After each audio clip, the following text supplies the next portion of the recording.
Assalamualaikum warahmatullahi wabarakatuh. Selamat datang ke channel YouTube Dunia Zakir.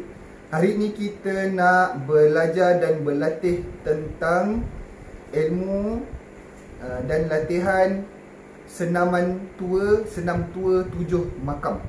Baik, apa yang dinamakan dengan senam tua ini? Senam tua ini adalah senaman renggangan urat ataupun kita panggil senaman kagel. Senaman untuk melenturkan urat, melembutkan urat dan sendi-sendi dan otot-otot di tubuh badan kita. Kenapa dinamakan senam tua? Senam tua ini adalah dinamakan kerana senaman susunan silibus ini dah lama, berzaman-zaman. Daripada zaman dulu-dulu lagi orang dah pakai kaedah senaman ini. Jadi kerana susunan senaman ini telah lama, kita namakan dia senaman tua. Dan juga banyak dipakai oleh tok-tok guru silat, orang tua-tua, orang lama-lama menggunakan senaman ini. Senaman ini mudah tapi memberikan impak yang sangat baik untuk kesihatan kita, juga sangat membantu dalam ilmu dan seni mempertahankan diri, seni silat kita. Kenapa pula dinamakan senam tua 7 makam? 7 makam itu adalah 7 rahsia pada diri kita zahir batin rohani jasmani. Bermula daripada peringkat tubuh badan yang 7 atas, daripada kepala, pemikiran, mata, hidung, deria, rasa, kemudian masuk kepada dada dan bahagian tangan, masuk kepada bahagian perut dan pinggang, kemudian paha dan kaki. Ada 7 peringkat. Juga ada 7 sendi-sendi di dalam tubuh badan kita, iaitu pergelangan, siku, bahu, pinggang, lutut, buku lali, jari jemari, tengkuk. Itu yang cerita jasmani. Kemudian ada lagi pecahan-pecahan yang lebih batin, seperti pecahan-pecahan ilmu nafas yang 7. Kemudian pecahan-pecahan nafsu, tingkat kenafsuan manusia yang 7. Juga tentang kerohanian manusia yang 7. Juga tentang alam yang 7. Jadi itulah diberi nama senam tua 7 makam oleh ustaz saya. Jadi pelajaran yang pertama atau kaedah yang pertama tentang senam tua ini adalah kita bermula dengan luruskan kaki ke hadapan. Okay. Setiap kali nak buat senam tua ini, tarik nafas, tahan dan baru turun. Habis buat, naik, lepas nafas. Baik, gerakan yang pertama dalam senam tua ini kita panggil dia dayung perahu. Okay, dayung perahu ibarat kita duduk dalam perahu. Kaki kita menghadap depan. Okay, saya buat serong sikit. Kaki menghadap depan. Tarik nafas, tahan, sentuh, turun, cium lutut.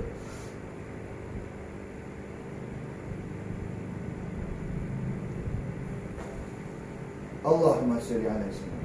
Boleh selawat, boleh wirid, okay, boleh wirid dalam hati pun boleh.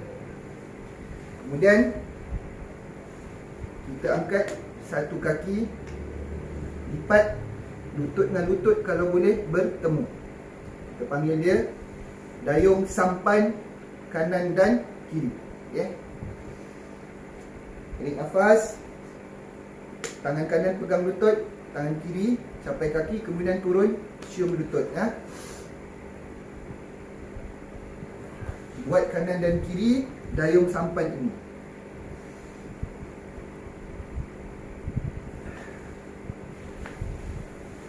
Kemudian kita buka kaki seluas yang boleh. Buka kaki seluas yang boleh. Kita namakan seni ini duduk Arjuna. Kemudian kita akan tarik nafas, tahan, turun sampai ke lantai, cium lantai, tangan ke depan. Kita namakan gerakan ini rebah ke bumi.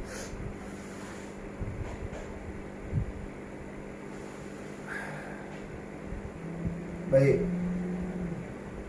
Okey.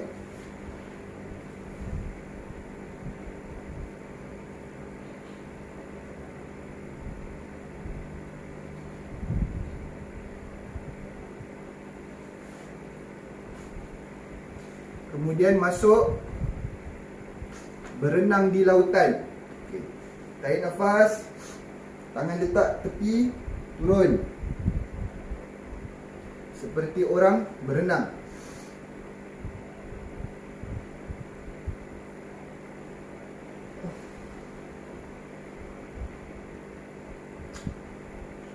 Kita letak tepi dulu ya, tanjak. Kemudian lipat satu kaki, sama seperti berenang di lautan. Yang ini kita namakan berenang di sungai. Tarik nafas, tahan, tangan letak dekat lutut, tangan sebelah capai, turun.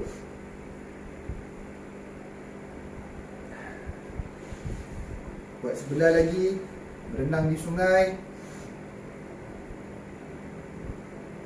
Setiap kali buat, tarik nafas, tahan, turun, naik, baru lepas nafas. Ini untuk urat-urat kaki, urat pinggang, urat badan. Okey. Masih lagi dalam keadaan duduk Arjuna, buka Arjuna. Kemudian kita masuk sesiku kipas. Sesiku kipas, kita letak tangan kita sama paras dengan lantai. Okey, bawa ke tepi. Nafas, tahan.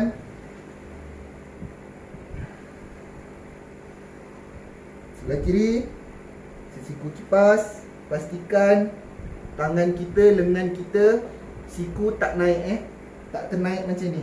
Okey. Okey. Cantumkan tangan kaki balik. Masuk balik dayung perahu sekali. Okey. Okey, buat kali kedua macam ni lebih ringan daripada yang pertama tadi. Okey, baik. Duduk hulu balang. Ini namanya duduk hulu balang. Duduk begini. Boleh nampak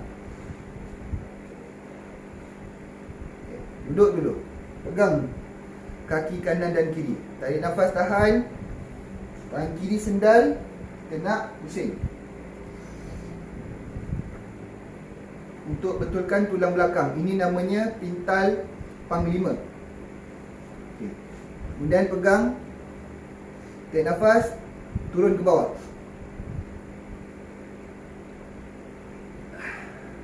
Okay. Ini namanya pendekar malu. Tarik ke atas, buat sebelah, duduk hulu balang, sebelah kiri. Okay. Masuk pintal panglima, tarik nafas, tahan. Boleh bunyi tulang belakang. Okay. Tarik nafas, tahan. Turun, pendekar malu. Okey. Kemudian kita masuk kupu-kupu. Seperti nak duduk bersila tapi kita cantumkan kita punya tapak kaki. Okey. Rapatkan ke peha, yang ni rapat ke tanah. Okay, nafas.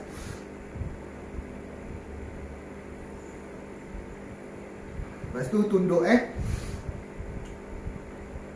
namanya kupu-kupu. Alright. Lepas tu kita duduk moi. Duduk moi ni seperti duduk antara dua sujud, tapi kaki kita ni sebelah papan punggung. Kita papan punggung duduk di lantai. Okey. Duduk moi.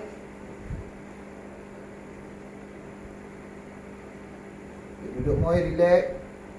Kemudian baring moi.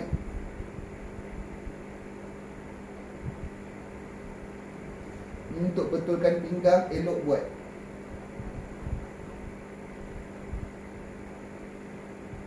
Bangun. Okey. Kemudian masuk terus duduk pendita. Duduk pendita, kaki naik dekat atas peha dua-dua. Okey. Pastikan lutut tolak cecah ke lantai. Letak tangan tepi, tarik nafas, angkat badan. Namanya pendeta angin.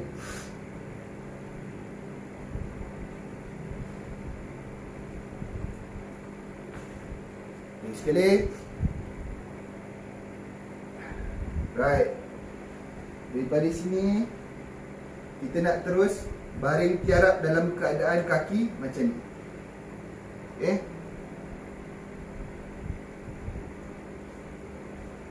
Terus tegakkan badan, baring tiarap. Tarik nafas, tahan, angkat badan. Ulat lentik. Tengok belakang, kiri kanan. Lepas buka kaki kita. Okey. Angkat lagi sekali. Ulat beluncas. Belakang. Turun.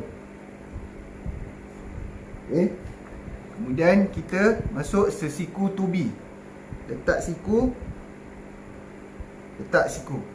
Okey. Angkat pinggang. Kalau senamannya kita panggil plank. Plank sesiku. Dia dapat tahan, angkat pinggang. Okey. Kemudian sesiku penuh. Plank lah, senang cerita plank. Right. Angkat badan seperti nak bumping.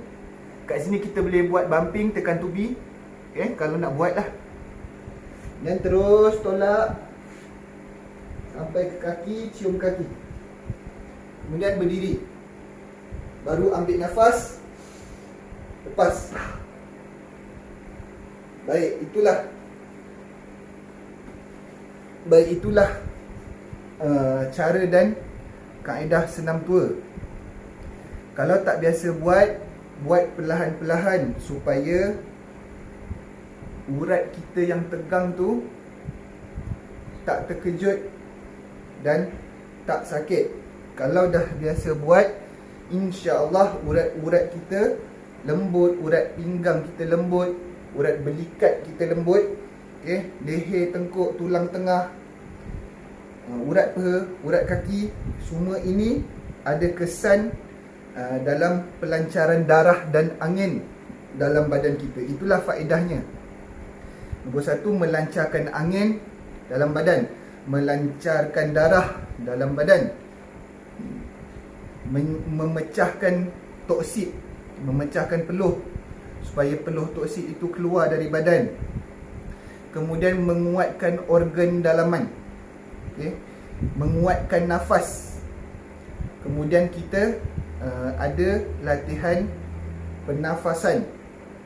Jadi bila latihan pernafasan, organ dalaman dan tubuh badan kita kuat, sangat membantu, sangat menguatkan lagi dalam latihan silat kita. Inilah rahsia tok-tok guru tua ataupun rahsia tok-tok guru yang diorang ni kita tak nampak pun diorang berjoging, bersenam angkat berat, susah-susah, tapi diorang sihat. Salah satunya adalah kaedah senam tua 7 makam. Baik, itu sahaja video untuk kali ini. Semoga bermanfaat. Selamat berlatih. Saya sarankan sangat-sangat pesilat-pesilat buat senam tua ini, terutama sekali orang-orang yang telah kahwin. Saya sudahkan dulu, jumpa lagi di video yang seterusnya. Assalamualaikum warahmatullahi wabarakatuh.